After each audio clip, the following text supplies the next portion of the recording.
এইখন মই পকেটৰ পৰা উলিয়াই দিছোঁ। এইখন এখন ফেক নোট। উল্টা উল্টাকৈ দেখিব দেই, মই কেমেৰাটো ঘূৰাই লোৱাৰ কাৰণে, টাৰ্ণ কৰি লোৱাৰ কাৰণে আমি উল্টা উল্টা দেখিব। এইখন হৈছে জাল নোট। এইখন 100 টকীয়া এইখন জাল নোট। এইখন মই কেনেকৈ গম পালোঁ? বেংকত মই গৈছিলোঁ, বেংকে মানে এইখন কৈছে সিহঁতি পটকৈ হাতেৰে ধৰিয়ে গম পাই যায় এইখন ফেক। মই কৈছোঁ ফেক ক'লে নহ'ব নহয় বোলো, আপুনি এইটো মোক বুজাই দিয়ক বোলো।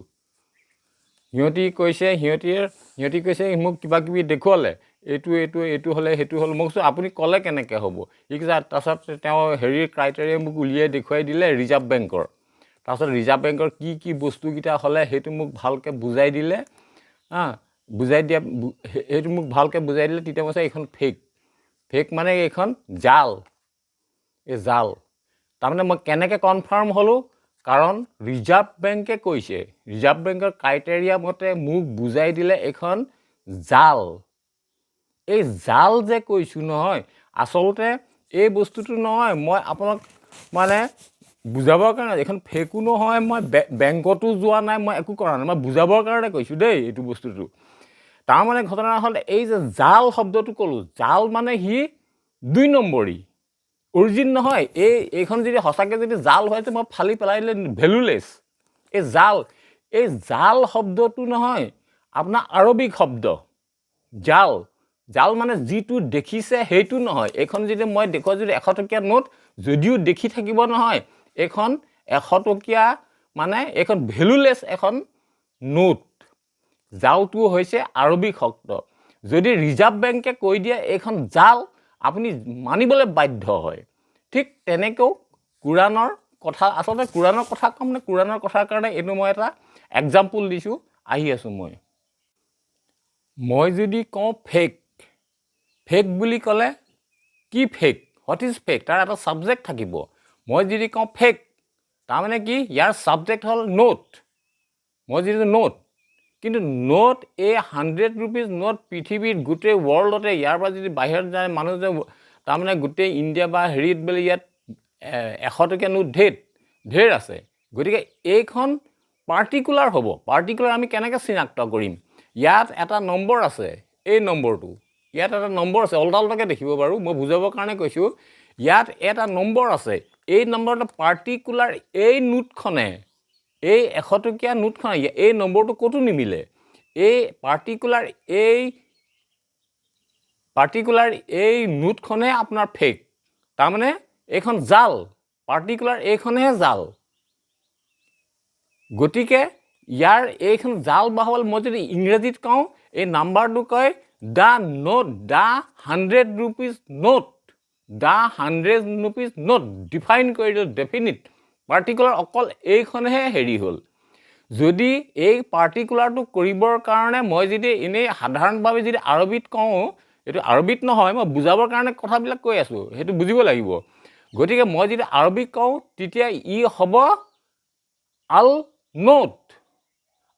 নোট। যেতিয়া মই কৈ দিম নহয়, আল নোট বুলি ক'লে কেৱল এইটো নম্বৰ এইখনেই বুজাব। সেই কথাটোকে মই এতিয়া ক'ব বিচাৰিছোঁ।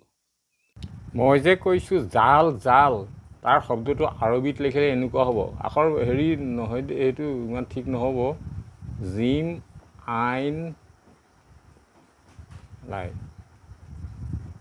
জিম জা আলা, এইটো হ'ল জাল। ইয়াৰ যদি ৰুটটো লেখে, এইটো কি হ'ব? জিম আইন লাম, জাল। আৰু আপোনাক মই আগৰ উদাহৰণটো দেখুৱালোঁ। জিম মানে এছেম্বল কৰা,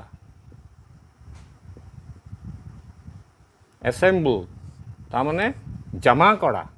জিম মানে লাম মানে আপুনি চকুৰ লগত সম্বন্ধ, বা চকুৰ নহয়, আপুনি অন্তৰ্দৃষ্টি, চকুৰে আপোনাৰ দেখা। আৰু লাম মানে এইটো হ'ল আপোনাৰ চাইট।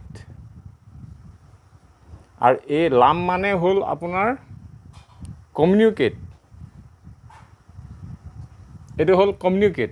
আপুনি দেখিলে মই যেতিয়া বেংকত গৈছিলোঁ, নোটখনো কৈছিলোঁ নহয়, প্ৰথমে হয়তো মই প্ৰথমে কি হ'ল, মোৰ কথা বতৰাবোৰ কথা বতৰা কেনেকৈ কি কৰিম হেৰি কথাবোৰ মই এইবিলাকৰ কাৰণে মই এই কথাবোৰ কি কথা কি বতৰা এই কথাবোৰ জানিবৰ কাৰণে মই বেংকত গৈছিলোঁ, কথাবোৰ মই জমা কৰিছিলোঁ আৰু মই গোটেই চকুৰে চাই কথাটো বুজিবৰ কাৰণে মই এইটো আইন ধৰক আৰু লামটো হ'ল মই তেওঁলোকৰ কথা পতাৰ কাৰণে। এইটো হ'ল আপোনাৰ হেৰি ইয়াৰ ৰুটৰ ইয়েটো। এতিয়া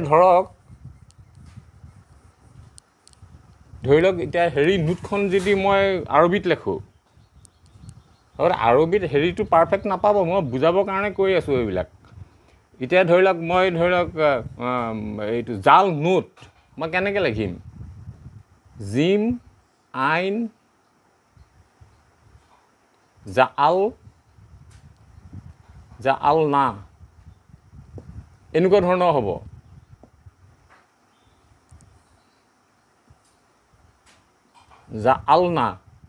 জালনা নোট নু ৱাও তে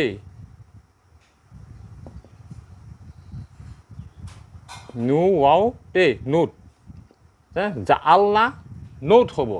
মই যদি কওঁ এখন জাল নোট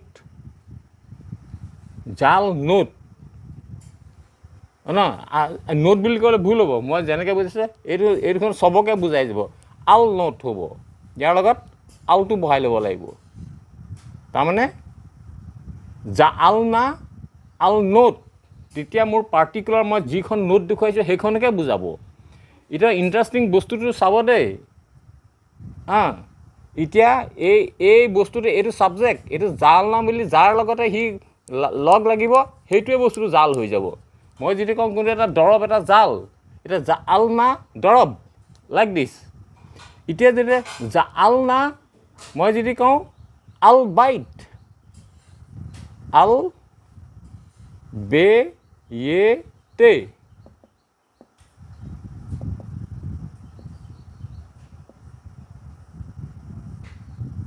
জালনা বাইট, তেতিয়া কি বুজাব? এই পাৰ্টিকুলাৰ ঘৰটো জাল।